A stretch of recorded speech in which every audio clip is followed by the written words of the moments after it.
Merci, Monsieur le Président. Je remercie le professeur pour la présentation de cette étude très intéressante sur l'intelligence artificielle dans le secteur agricole.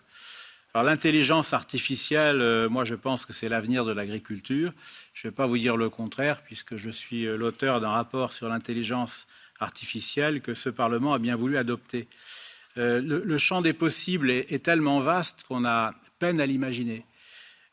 On a déjà évoqué les serres de haute technologie qui sont très au point, avec des capteurs qui surveillent la lumière, la température, l'humidité des cultures et qui, en cas de besoin, activent l'éclairage, le chauffage, la ventilation nécessaire. C'est vraiment impressionnant. Et ça permet de cultiver, de continuer à cultiver quand à l'extérieur des serres, la situation météorologique ou les saisons ne le permettent plus. Donc c'est vraiment extraordinaire. En dehors des serres, on développe de plus en plus aussi des robots intelligents. Alors je ne vais pas faire plaisir à Monsieur Osling, mais je pense que l'avenir, effectivement, c'est les robots autonomes, sans conducteur humain, qui permettent notamment de pratiquer une pulvérisation intelligente, notamment d'herbicides, donc juste comme c'est nécessaire, et ce qui permet d'ailleurs, à mon sens, de préserver l'environnement en attendant qu'un jour, je l'espère, on puisse se passer complètement d'herbicides.